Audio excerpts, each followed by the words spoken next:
पिंपरी चिंचवड महानगरपालिकेची निवडणूक 15 तारखेला होती आहे आणि तुम्हा सर्वांना विनंती करण्यासाठी आलो आहे। राज्याचे लोकप्रिय लाडके मुख्यमंत्री माननीय देवाभाऊ आणि देवाभाऊंचा अत्यंत जवळचा लाडका महेश दादा यांच्या नेतृत्वामध्ये कमळ चिन्हावरती आपण महानगरपालिका निवडून द्यावी ही विनंती करण्यासाठी मी एक भाजपाचा कार्यकर्ता म्हणून मी तुमच्या समोर उभा आहे। आता दादांचं भाषण तुम्ही ऐकलं। दादा हा रांगडा गडी आहे, मनाचा सच्चा आहे, दिलदार आहे आणि सर्वांची आपुलकीचं नातं जपणारा दादा आहे। लोकांच्यासाठी ते आमदार असतील पण तुमच्या आमच्यासाठी आपल्या जीवाभावांचे सहकारी आहेत आणि म्हणून दादाच्या पाठीमागे आपण सगळ्यांनी राहायचं हे आपल्या या सगळ्या परिसरातल्या लोकांचं आद्य कर्तव्य आहे। आणि दादा चिंता करू नका, या लोकांनी ठरवलंय की लोक तुम्हाला ओळखतात, तुम्हाला त्यांनी तळहातातल्या फोडासारखं जपलंय आणि या निवडणुकीमध्ये सुद्धा ते जपणार। तुम्ही चिंता करण्याची आवश्यकता नाही, बरोबर ना? आवाज येऊ द्या। व्यासपीठावरती सर्व आपले उमेदवार आहेत, भाजपाचे सर्व पदाधिकारी आहेत। महाराष्ट्रामध्ये 29 महानगरपालिकांच्या निवडणुका सुरू आहेत। 29 महानगरपालिका, मुंबई आहे, नवी मुंबई आहे, पनवेल आहे, कल्याण डोंबिवली आहे, ठाणे आहे, नाशिक आहे, सांगली आहे, पुणे आहे, कोल्हापूर आहे, सोलापूर आहे, सगळ्या महाराष्ट्रामध्ये। परंतु टीव्ही जर लावली तर कुठलं दिसतंय? कुठला? पिंपरी चिंचवड। का बर? जोरात बोला ना। राष्ट्रवादीवाल्यांचे दुसरीकडे कुठं पॅनल आहेत का मला माहित नाही, परंतु पिंपरी चिंचवडवर त्यांचा डोळा आहे। त्यांना माहित आहे ही सोन्याचं अंड देणारी कोंबडी आहे आणि राष्ट्रवादीवाल्यांना कोंबडीच कापायची आहे। त्यांच्या डोक्यात दुसरा काही प्लान नाही आहे आणि म्हणून ते उठ सूट इथं पिंपरी चिंचवडला येत आहेत आणि महेश दादांच्या वरती टीका करण्याचा प्रयत्न करतायत। अरे महेश दादा वाघ आहे, किती जरी असा घेरला तरी तो पंजा मारला तरी तुमचा कार्यक्रम होऊन जाईल, इतकी क्षमता महेश दादाच्या पंजामध्ये आहे।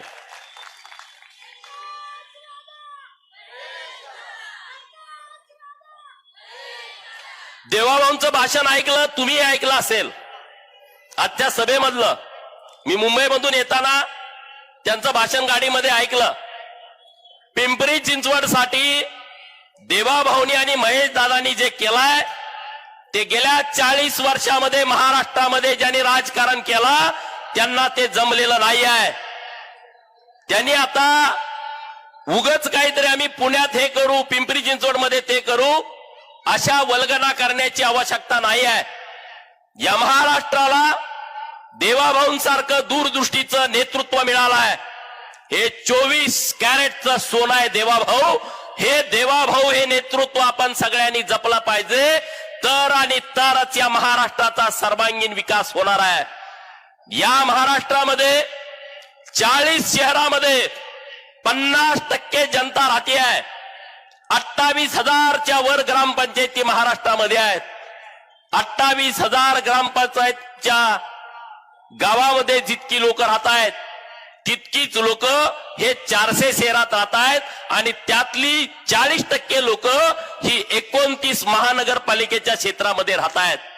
आणि म्हणून या महानगरपालिकेचं डेव्हलपमेंट व्हावं यासाठी नरेंद्र मोदी साहेब आणि देवाभाऊ हे रात्रीचा दिवस करतायत आणि शहर विकसित करण्यासाठी हजारो कोटी रुपयाचा निधी हा शहरांना देतायत। त्यातला काही हजारो कोटींचा निधी महेश दादांच्या नेतृत्वामध्ये आपल्या पिंपरी चिंचवड महानगरपालिकेच्या क्षेत्रामध्ये आलाय। दादांचं भाषण आता ऐकलं तुम्ही। शास्ती कर जो रद्द केला तो रद्द काय आहे? कर काय आहे? आपण लोक अनाधिकृत बांधकाम करतात आणि हे बांधकाम केल्याच्या नंतर त्याला 100 पट कर आकारायचा आणि तो कर रद्द करण्याचा क्रांतिकारी निर्णय हा महेशदादांच्या नेतृत्वामध्ये घेतलाय. जो 100 पट कर व्हायचा तो 850 कोटी रुपयाचा कर माफ करण्याचं पुण्य काम देवाभाऊनी आणि महेशदादांनी केलाय. 850 कोटी रुपयाचं. आणि कर कुणी लावला ते दादांनी तुम्हाला सांगितलं. 2012ला कर लावला. 2012ला पुण्याचं पालकमंत्री कोण होतं, या महाराष्ट्रामध्ये सरकार कुणाचं होतं हे तुम्हाला सर्वांना माहित आहे. रेड झोनच्या बाबतीमध्ये दादांचं सभागृहातलं मी संघर्ष बघतोय. देवाभाऊंच्या नेतृत्वामध्ये केंद्र सरकारचा पाठपुरावा महेशदादा ज्या ताकदीनं ज्या क्षमतेनं करतायत ते आम्ही उघड्या डोळ्यांनी बघतोय. मित्रांनो, महेशदादांसारखा एक आपल्याला सच्चा दिलवाला नेता मिळालाय. हा नेता आपण जपला पाहिजे. मी मीडियामध्ये बघतोय ते दुसरा एक दादा, आपला एक दादा आणि छोटा एक दादा आहे तिकडच्या पार्टीत. तिकडे 2 दादा आहेत, आपल्याकडे 1 दादा आहे. आपल्या दादाची जर छाती फाडली तर छत्रपती शिवाजी महाराज बाहेर निघतील. आपल्या दादांची जर छाती फाडली धर्मवीर छत्रपती संभाजी महाराज, पुण्यश्लोक अहिल्या देवी निघतील, प्रभू श्रीराम आणि हनुमान निघतील. निघतील की नाही? तिकडच्या दादाची जर छाती पाडली तर काय निघेल?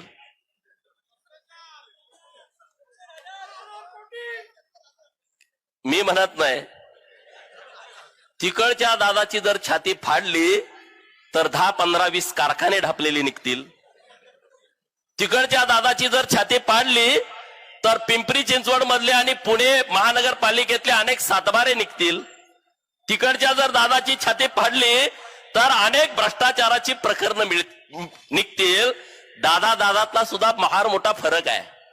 आणि त्यामुळं या दादाच्या नादाला कुणी लागू नये. म्हणजे आमच्या नादाला लागलं तर आम्ही बघून घ्या. मी आता 10 वर्ष तुमच्या नादाला लागलोय, माझं काय केलंय तुम्ही ते ह्या दादाचं कराल? हा,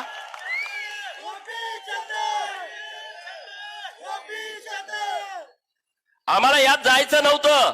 महायुती आहे आमची. आता ते भाजपवर बोलायला लागले. भाजपच्या बाबतीमध्ये काय स्टेटमेंट केलं तुम्ही बघितलं? अरे जर का घेशील भाजपशी पंगा, भर चौकामध्ये करील नंगा. ध्यानात ठेव बर का, हे भाजप आहे बर का. भाजपच्या नादाला लागू नका. भारतीय जनता पार्टीनं सर्व दूर महाराष्ट्रामध्ये विकासाचं काम केलंय. गावाकडची लोक इथं आहेत.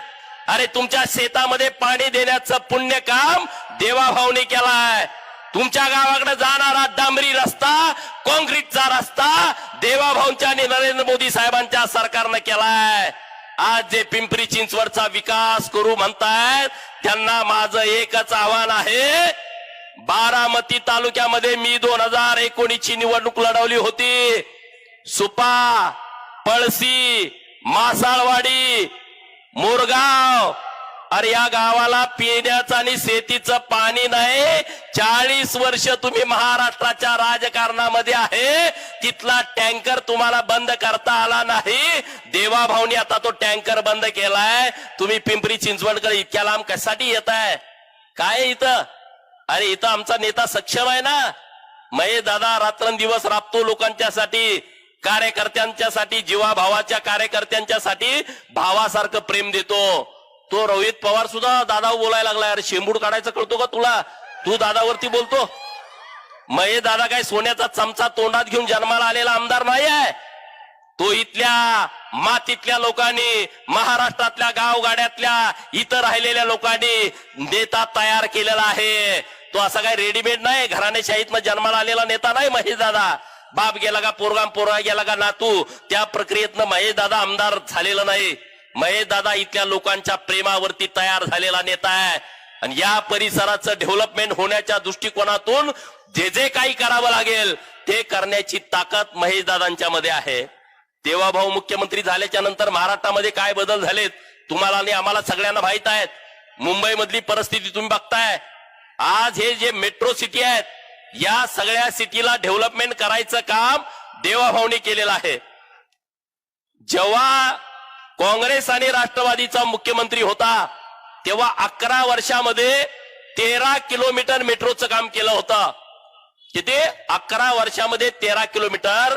आणि देवाभाऊ मुख्यमंत्री झाल्याच्या नंतर 10 वर्षामध्ये 475 किलोमीटर मेट्रोचं काम देवाभाऊंच्या नेतृत्वामध्ये झालंय.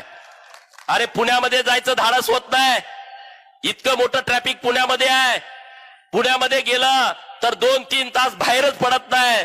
मग तुम्ही एवढे वर्ष इथं सत्तेमध्ये होता, तुम्हाला पुण्याचं ट्रॅफिक का संपवता आलं नाही? द्या उत्तर तुम्ही लोकांना. का नाही तुम्ही करू शकला? आता रिंग रोडचं काम देवाभाऊंच्या नेतृत्वामध्ये आता काम सुरू आहे. हे सगळं काम भारतीय जनता पार्टीचं नेतृत्व करताय.